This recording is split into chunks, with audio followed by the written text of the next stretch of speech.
Maaari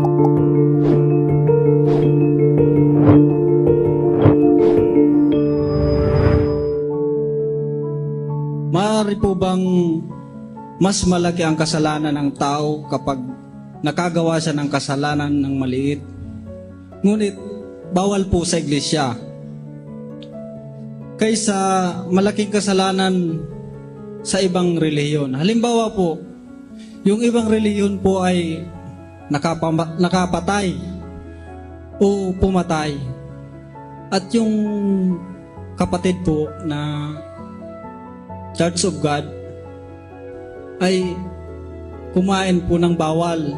Halimbawa po, kumain siya ng dinuguan o kaya yung balot kasi binigti po yun. Ano po ba ang maasasabi niyo po dito? Mo kapatid, hindi ganun ang dapat pananaw natin. Ang ating pananaw, ang kasalanan nagiging mabigat kung alam mo ang kasalanan. Kung wala kang malay sa kasalanan, napapatawad ng Diyos yun. Basahin natin ang 1:13 ng unang Timoteo.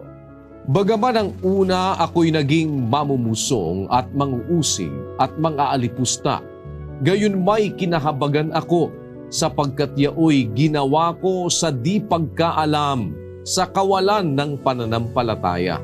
Ang taong nakakagawa ng kahit mabibigat na kasalanan, kung hindi mo naman talaga alam na buong buo, merong patawad yun. Si Pablo nga nung umpisa ako ikay mamumusong. Nilalabanan niya ang Diyos Ako'y naging mamumusong, mang-uusig pa. Pinapapatay niya pa yung mga unang Kristiyano. At naging mang-aalipusta pa ako. Pero kinahabagan ako ng Diyos kasi ginawa ko sa di pagkaalam sa kawalan ng pananampalataya. Kaya yung iyong parang problema o deduction, hindi tama yun sa hustisya, kapatid. Na pagkukumparahin mo yung gagawing kasalanan ng isang relihiyon at saka ng isa pang relihiyon. O halimbawa, yung mga kaanib dito sa atin, kukumpara mo doon sa ginagawa ng ibang relihiyon.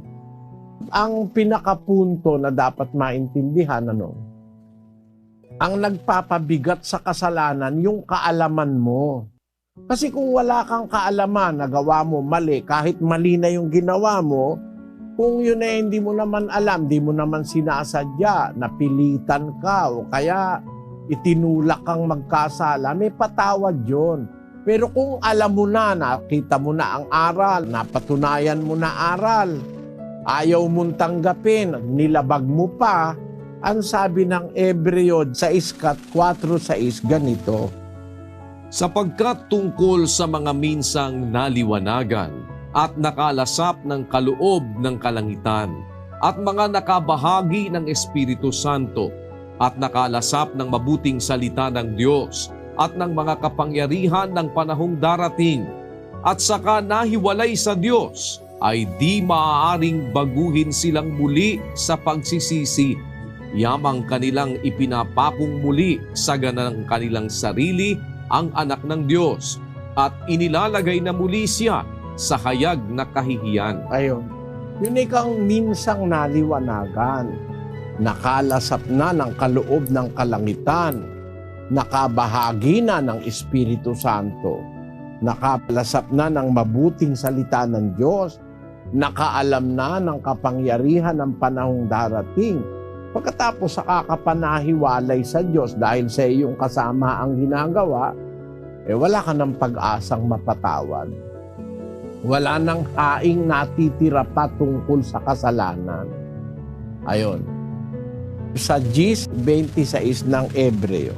Sapagkat kung ating sinasadya ang pagkakasala, pagkatapos na ating matanggap ang pagkakilala sa katotohanan, ay wala nang haing natitira pa tungkol sa mga kasalanan, kundi isang kakilakilabot na paghihintay sa paghuhukom at isang kabangisan ng apoy na lalamon sa mga kaaway.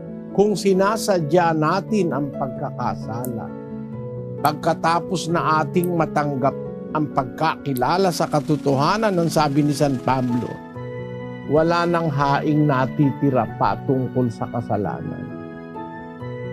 Kaya yung analysis mo, kapatid, mali yun.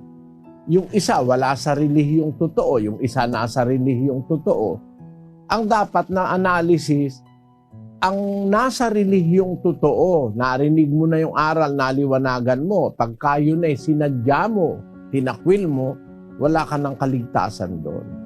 Pero kung nasa mali ka namang relihiyon, kahit gaano pa kabigat ang iyong ginawang kasalanan, pag dumating yung panahon na ikaw ay napunta sa tama, nakakilala ka ng aral, nagbalik loob ka, napapatawad ng Diyos yon. Gaya ni Pablo.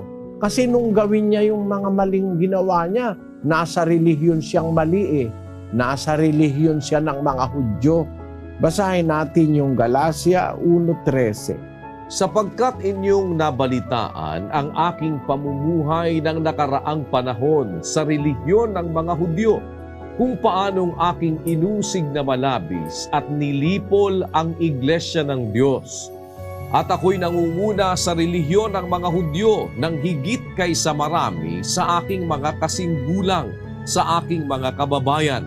Palibhasa'y totoong masikap ako sa mga salit-saling sabi ng aking mga magulang. Napakatibay ni Pablo sa relihiyon ng mga Hudyo. Masikap ika ako sa mga salit-saling sabi. Kaya nangunguna ika ako sa relihiyon ng mga Hudyo, higit pa sa aking mga kasinggulang, mga yung kanyang kakontemporaryo. Napakatindi ang kanyang seriousness sa relihiyon ng mga Hudyo. Kaya humangga siya, umabot siya dun sa pagpapapatay sa mga Kristiyano na kumo alam niya yung relihiyon niya ay totoo, bagaman yun ay mali, pinapatay niya yung mga Kristiyano, yung sumasampalataya kay Kristo, pinapapatay niya. Inuusig ko ikang malabis at nililipol ang iglesia ng Diyos. Pero napatawad siya ng Diyos dahil wala pa siya sa katotohanan noon. Kaya hindi pwedeng pagkumparahin yung kasalanang nasa isang relihiyong mali doon sa kasalanang ginagawa sa loob ng relihiyong totoo. Walang comparison doon kasi pag nasa mali ka, hindi mo alam ang katotohanan, may patawad lahat ng kasalanan mong magagawa pagka ikaw ay nagsisi at nagbalik loob sa Diyos. Pero pag nasa relihiyong kang totoo at alam mo yung totoo, tapos sinasadya mo, ay walang patawad yun. Yun ang sagot sa tanong mo, kapatid. Salamat, Brother Eli.